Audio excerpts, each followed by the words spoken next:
Hello welcome दोस्तों, स्वागत करता हूँ फिर से आप सबको आपके अपने इस चैनल में। तो गाइस, इस वीडियो के हम डिटेल्स में डिस्कस करेंगे बिटकॉइन के बारे में। साथ ही में अभी यहाँ पर डिटेल्स में डिस्कस करेंगे शिबा इनू कॉइन के बारे में। एंड साथ ही में हम यहाँ पर डिटेल्स में डिस्कस करेंगे डॉग उइफ के बारे में। तो उइफ ये एक ऐसा मीम कॉइन है जिसके ऊपर हमने बात की थी लास्ट 1 मंथ एगो, जिस टाइम पे प्राइस समवेयर अराउंड $2.78 के आसपास चल रहा था। तो जितने भी लोगों ने बाई किया होगा उस टाइम पे, तो आई होप कि अभी इस टाइम पे आप होल्ड भी कर रहे होंगे। और मैं डिटेल्स में आपको बताऊंगा कि इस पर्टिकुलर मीम कॉइन का क्या टारगेट आने वाले टाइम में हो सकता है, ठीक है। और बाकी बात करेंगे शिबा में। अभी इस टाइम पे आप लॉन्ग कर सकते हो या फिर शॉर्ट, उसके ऊपर भी पूरा डिटेल्स में यहाँ पर हम डिस्कस करेंगे।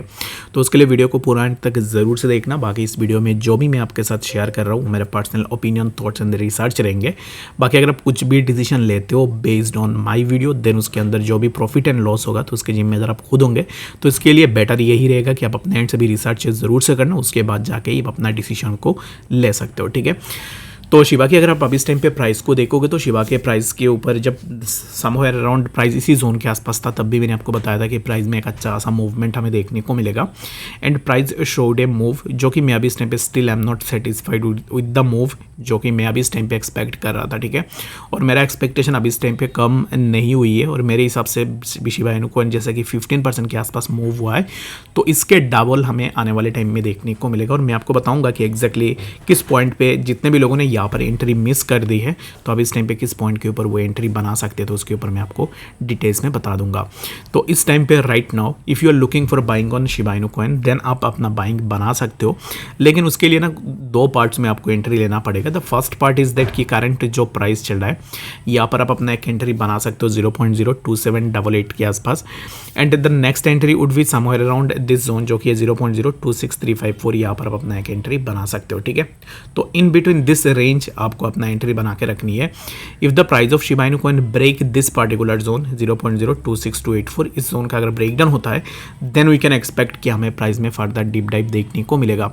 If we take a breakout of this particular zone 0.028-029, इसी जोन से अगर हम ब्रेकआउट लेते हैं, देन वी कैन एक्सपेक्ट कि हमें प्राइस में फर्दर एक अच्छा सा अपवर्ड मूवमेंट देखने को मिलेगा। तो आई होप कि आपको शिबा के बारे में समझ में आ गया होगा कि एग्जैक्टली शिबा में क्या मूवमेंट हमें देखने को मिल सकता है।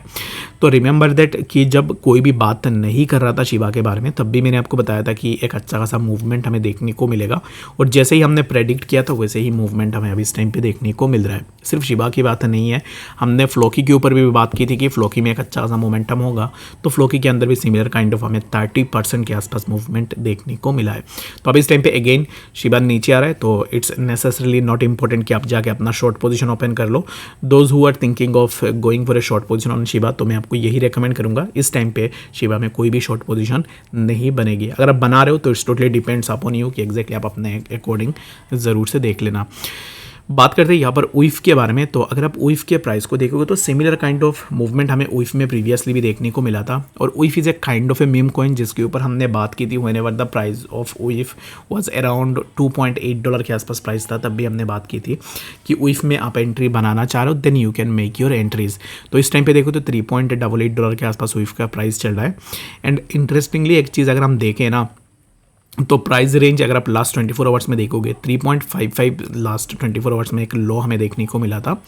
एंड जो प्राइस ने हाई टच किया था वो टच किया था अराउंड $4 के आसपास, ठीक है।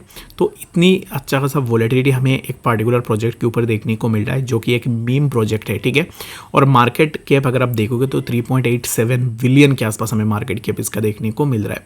अगर हम इसके यहाँ पर ना प्राइस हिस्ट्री की बात करें तो प्राइस हिस्ट्री आपको कुछ इस तरीके से देखने को मिल जाएगा, जो कि प्राइस स्टार्ट हुआ था समवेयर अराउंड $1.17 के आसपास। उससे नीचे भी स्टार्ट हुआ था आई गेस कि $1 के आसपास प्राइस का स्टार्टिंग हुई थी, और वहाँ से प्राइस ने हिट किया अराउंड $4 के आसपास। तो इसके अंदर पोटेंशियल था, तब भी मैंने आप लोगों के साथ डिस्कस किया था कि एग्जैक्टली क्या मूवमेंट इसके अंदर हमें देखने को मिल सकता है।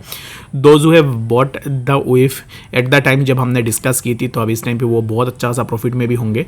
बाकी मैंने आप सबको यही रिकमेंड करूँगा कि मीम्स में I have seen many people are calling the memes that है कि ये शिट कॉइन्स है या फिर ये है वो है, but the real thing is and the reality is that कि जिसने भी पैसे बनाए हैं यहाँ मार्केट से, maximum number of people made chunk of money from the meme coins. और मैं आपको ये नहीं बता रहा हूँ कि एग्जैक्टली आपका जो भी पैसे है वो आप मीम में लगा दो, but market is all about the risk. अगर आप अपना रिस्क मैनेज करके स्मॉल पार्ट ऑफ अमाउंट को अगर आप मीम में डालते हो तो वहाँ से वो आपको बहुत अच्छा सा रिटर्न भी बना के दे सकता है, ठीक है। तो I mean to say that कि आपको हमेशा तो आपको ये नहीं करनी है कि आपने अपना पूरा फंड लगा दी है। तो इस बात को समझने की कोशिश करो। लाइक अगर आपके पास $500 है इन्वेस्ट करने के लिए, तो 500 में से आई होप कि आप $50 का रिस्क ले सकते हो, तो $50 का मीम कॉइन ले लो। तो मैं आपको ये नहीं बता रहा हूँ कि एग्जैक्टली आप अपना पूरा $500 का ही अपना ले लो, ये तो गलत बात हो जाएगी।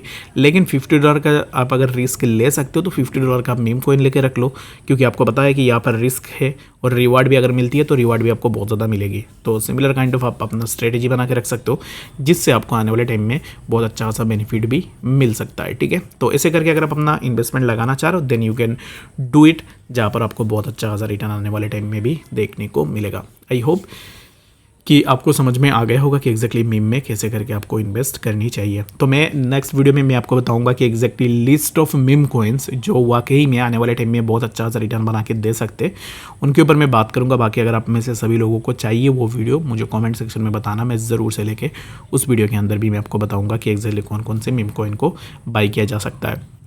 लास्ट टाइम मैंने 1 मंथ एगो जब मैंने बताई थी आपको, तब मैंने उइफ के बारे में बात की थी, उसके बाद मैंने रेट के ऊपर बात किया था, उसके बाद मैंने बोंक के ऊपर भी बात किया था। और जितने भी कॉइन्स के ऊपर मैंने बात की थी 1 मंथ एगो, तो हर एक कॉइन पे अभी इस टाइम पे 100% के अबव हमें प्रॉफिट देखने को मिल रहा है। तो बाकी ये मीम से कभी भी आपको प्रॉफिट बना के दे सकते हैं, बट हमेशा आपको अपने रिस्क देखनी है, उसके बाद जाके ही अपना पैसा लगानी चाहिए, ठीक है। तो आई होप कि आपको समझ में आ गया होगा।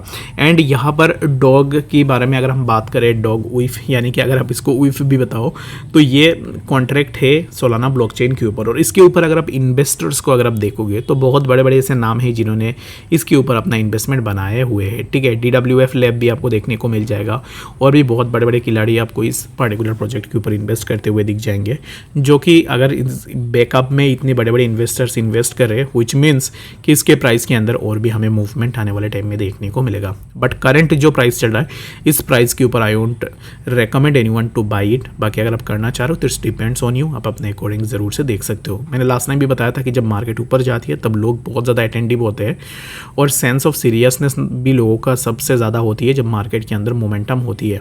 और जब मार्केट के अंदर ड्रॉप डाउन होती है तब कोई भी इंटरेस्टेड नहीं होता किसी भी चीज़ को बाई करने के लिए। तो इसके लिए मैं आपको यही रिकमेंड करूँगा कि right now you can't buy उइफ ऑन $3.88, ठीक है। बाकी अगर आप बाई करना चाह रहे हो तो इट्स डिपेंड्स ऑन यू, अपना एंड से भी देख के ज़रूर से अपना ओपिनियन बना सकते हो, ठीक है। बात करें अगर BTC के बारे में, तो BTC में अगर आप देखोगे तो BTC में भी सिमिलर काइंड ऑफ मोमेंटम ही है, जो कि BTC के प्राइस के अंदर एक ड्रॉप डाउन हमें देखने को मिला। I was expecting a sharp upward move in BTC, यहाँ से एक शार्प अपवर्ड मूवमेंट का एक्सपेक्टेशन में लगा रहा था, but the price of BTC wasn't able to break above this, जहाँ से प्राइस में हमें ड्रॉप डाउन देखने को मिली है। तो right now we are having a horizontal support around 67,600, यहाँ पर हमारे पास एक हॉरिजॉन्टल सपोर्ट है। If we break below this particular zone then यहाँ से हम फर्दर और भी डीप डाइव करेंगे, जो कि है अराउंड कुछ इस तरीके से हमें ड्रॉप डाउन देखने को मिल सकता है। तो मेरे हिसाब से for now what we can do is that कि हम इसी जोन के आसपास अपना एक बाइंग बना के रख सकते हैं 67,666, और यहाँ से कुछ इस तरीके का मोमेंटम हम एक्सपेक्ट ज़रूर से कर सकते हैं, ठीक है। तो आई होप कि आपको डिटेल्स में बातें समझ में आ गई होगी कि एग्जैक्टली BTC में क्या मोमेंटम हमें देखने को मिल सकता है। Do not get panic over dumping of market. जब भी मार्केट थोड़ा नीचे आती है तो फिर यहाँ पर अगर आप पैनिक होते हो तो आपके पैनिक की वजह से मार्केट वापस ऊपर भी नहीं जाएगा। जब भी मार्केट नीचे आती है तो फिर look for buying on A opportunities, आपको जहाँ पर भी अपॉर्चुनिटी मिले वहाँ पर बाई करने की कोशिश भी ज़रूर से कर लेना। बाकी इस वीडियो के लिए फिलहाल इतना ही, मिलते हैं नेक्स्ट अपडेट्स के साथ, तब तक के लिए गुड बाय।